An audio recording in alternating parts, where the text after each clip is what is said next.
Bumalik na. Di man din ninyo ha? Mayo 15, 2026. Mubalik ang Ginoo. Alam mo, andam na ba ang tanan? Ready na ba ang tanan?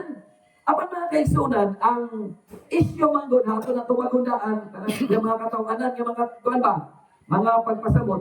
Ang isyo sa second coming of Christ, kung sa wala pa mubalik kalupit sa 15 sa Mayo 2026, kanang second coming of Christ, hagpay na gyud kayo ng isyo. Buhi pa ang mga apostolis diyan ng mga panahon na nga klase nga isyo, na ang Ginoo mubalik sa ikaduhang higayon. Busa, si San Pablo, nagpadala og sulat ngadto sa Tesalonica sa ikaduhang higayon niya nga sulat. Mabasa diya sa 2 Tesalonica kapitulo 2 bersikulo 1 ngadto sa 2 nga nagkadayon. Mahitungod sa pag-anhi sa atong Ginoong Hesukristo o sa iyang pagtigom kanato aron paging-uban kaniya, naghanyo ako kaninyo mga igsoon. Naghanyo si San Pablo pinagi siyang sulat sa Tesalonica.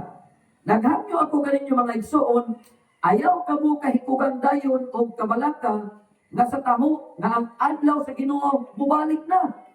Ayaw kinig tuuhi bisan pa kinig pinasikan sa mga tagna-tagna o sa mga wali sa mga diliingon nato o sulat kuno nga gikan yan kanamo.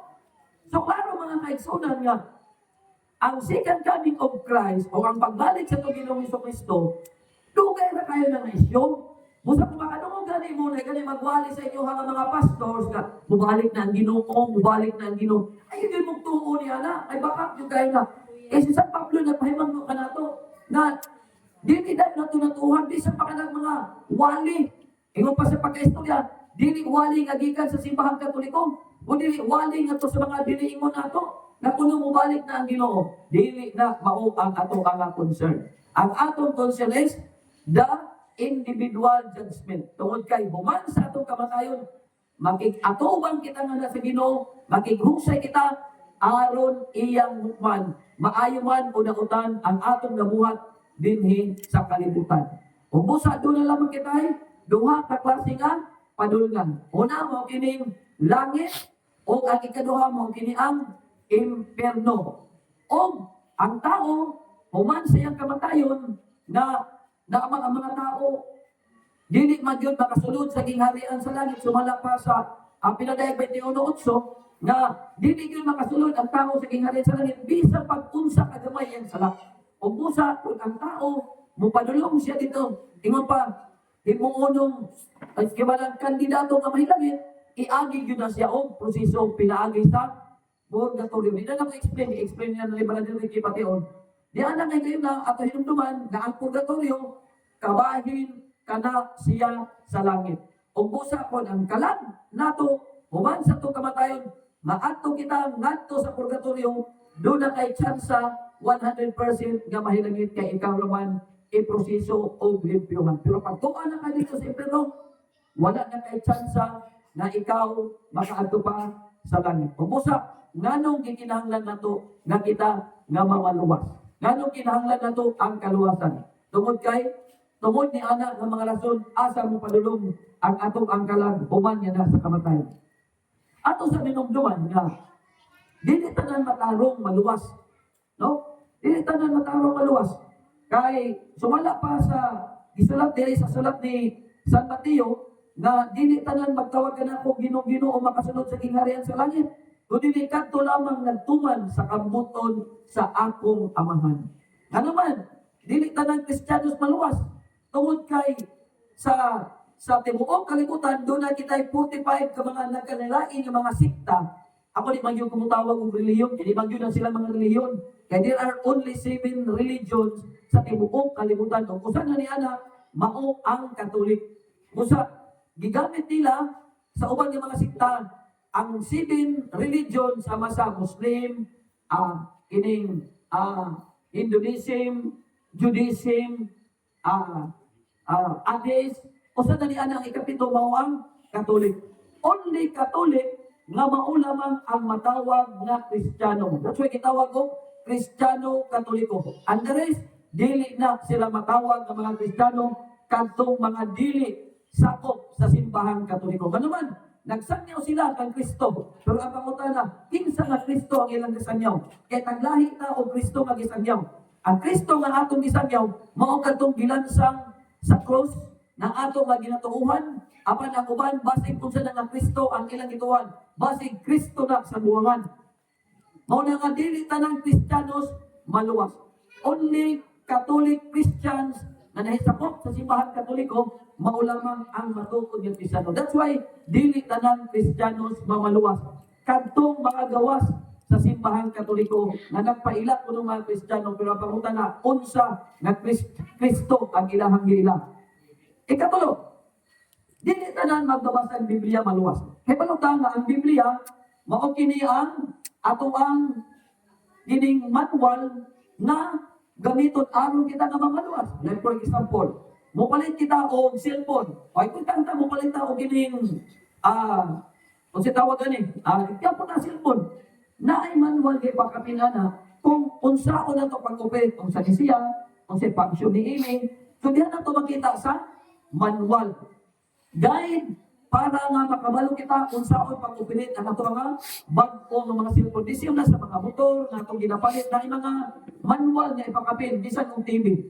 O ang Biblia, ato ning manual sa atong kinabuhi, unsaon na itong pagluwas. Pero nganong dili tanan magbabasa Biblia nga maluwas, tungod kay naamang may uwan nga ingon pa ginatuis nila ang Biblia. No, ginatuis nila unsa ang pulong sa Ginoo. Mao kini giingon diri sa 2 Pedro kapitulo 3 bersikulo 16 kinaganon. Kining mga butang iyang gisgutan sa tanang mga sulat.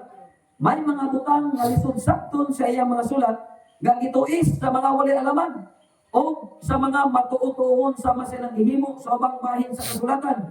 O sa ingon niini nagtukmod silang kaugalingon ngadto sa kalaglagan. Ug busa ang paghimo og private interpretation makalaglag diha sa mga tao. Muna kung makita na to ang simbahan Katoliko, the word Catholic is universal.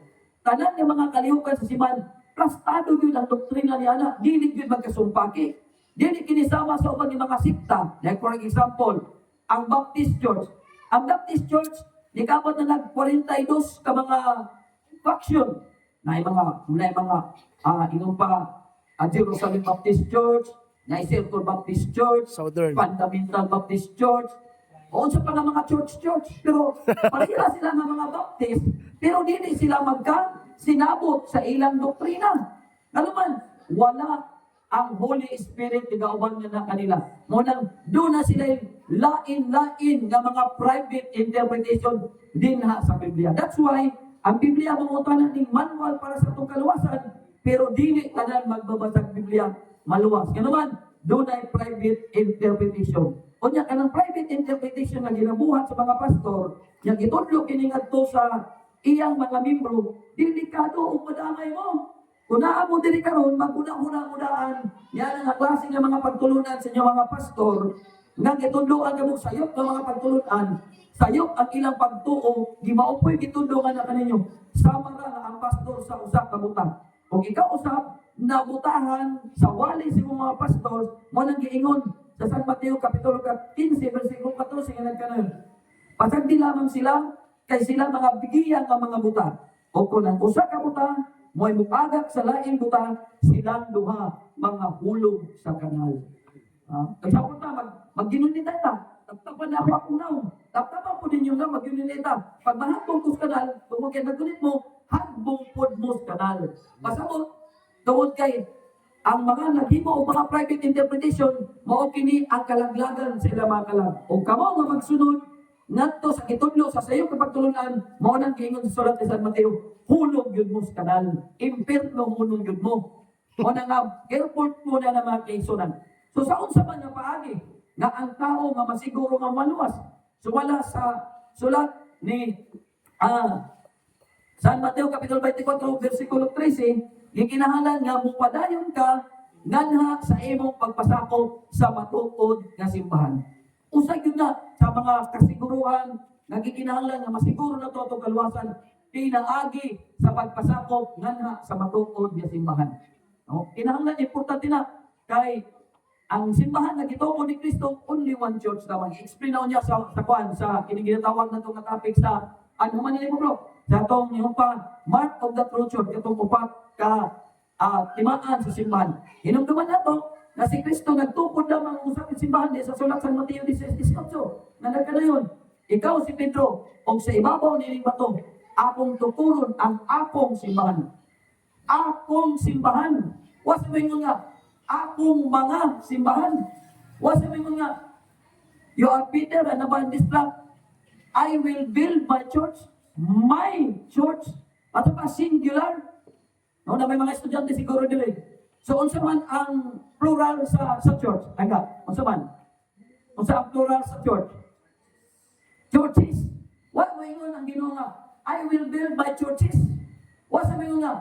Ikaw si Pedro, tukuron, sa ibabaw ni bato, tukuron ko ang akong simbahan. Tukuron ko ang akong simbahan. What sabi mo?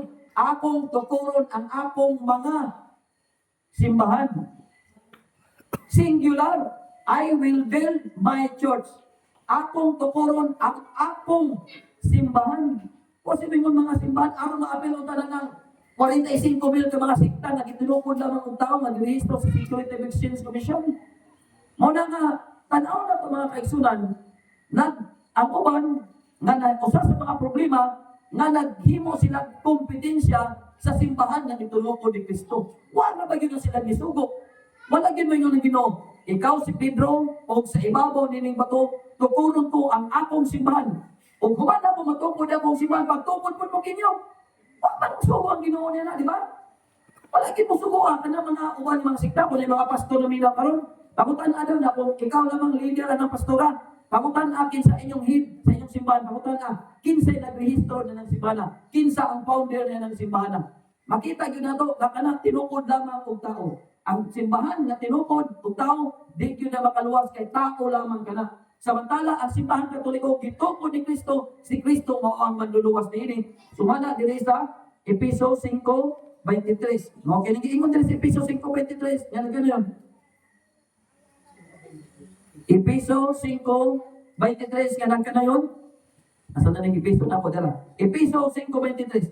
Kay ang bana maoy ulo sa iyang asawa o si Kristo mismo mao ang manluluwas sa simbahan nga mao ang iyang lawas. Kung kini mao ni ang simbahan, mao ning lawas ni Kristo, si Kristo ang ulo, mao ang leader. O si Kristo mismo kay ulo o kini mao ang lawas, o kini mismo nga lawas, iyang pagaluwason, inigbalik niya. Klaro na diya si Efeso 5:23. Ingon nga ang bana, mao'y ulo sa iyang bana, sa iyang asawa. Dito dapat yung mga asawa, hindi mo mag-hari-hari sa inyong panimalay kay under mo sa balakon sa inyong bana. Dili kay kumo kay mag-isda ka, abogado ka, kunya ang imuhang bana, mag-uuma lamang, driver lamang, ikaw di masunod kung kay maestra ka, o attorney ka. Ako ang asawa, ako dito, dili na mo. Ay imo gyud irespeto ni mo bana kamo gyud ang head of the family. Sama ni Kristo nga mao ang ulo sa simbahan o ang simbahan mao kini ang iyang pagaluwason. Mo na nga kinahanglan aron sa pagsiguro sa itong kaluwasan mga kaigsunan, kinahanglan magpasakop kita sa simbahan, ang simbahan nga gitukod ni Kristo nga gipasabot sa tumbro kadtong timailhan sa upat ka timaan sa matukod nga simbahan. Okay? So, dili lamang mo kung tumakay sunan kay napay mga uban nga mga ulo, napay mga pangutan niya, ato ka na iplastahan. Daghang salamat kung may gabi.